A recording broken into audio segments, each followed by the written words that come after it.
Pirmado na ni Pangulong Ferdinand Bongbong Marcos Jr. ang No Permit, No Exam Prohibition Act. Ikinatuwa naman ng ilang estudyante at magulang ang pagsasabatas ng panukala. Para sa detalye, makakasama natin live si Paul Hernandez. Paul? Alam mo, Ace, kaginhawaan para sa ilang mga magulang ang bagong pasang batas na ito na problemado umano tuwing sumasapit na yung examination period.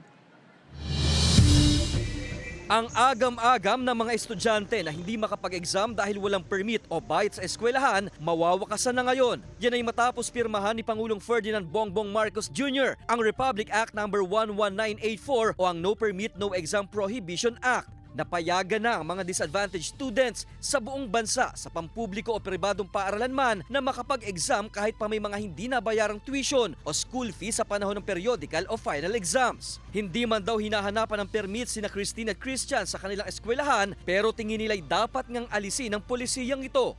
May mga estudyante pong gusto makapagtapos na kakulangan po sa budget. Dapat po hindi na po nila hinahanapan ng permit. Mahirap po mag-review tapos at the same time po meron pong pressure po tapos may financial problem nga po. Kaginhawaan daw ito sa ilang magulang na kadalasang problemado kung paano makakakuha ng permit ang mga anak para sa pagsusulit. Kailangan magpusiging mapunuan yung pangangailangan ng kanilang tuition fee. Kailangan makumpleto mo yung kanilang tuition para makakuha sila ng exam. Kung ano tunay yung balita yan, ay napakalaking aluwanan sa amin.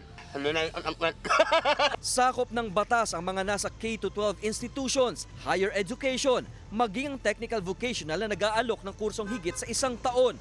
Ang DSWD naman ang mga ngasiwa para bigyan ng sertipikasyon ang mga apektadong estudyante na nasasailalim sa justifiable reasons. Pinahihintulutan pa rin ng mga eskwelahan na i-require ang mga estudyante nitong magsumite ng promissory note at ibinbin muna ang mga credentials hanggat hindi nakukumpleto ang bayarin.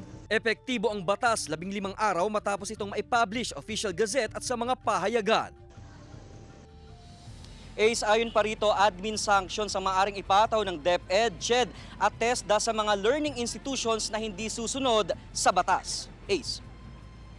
Maraming salamat, Paul Hernandez.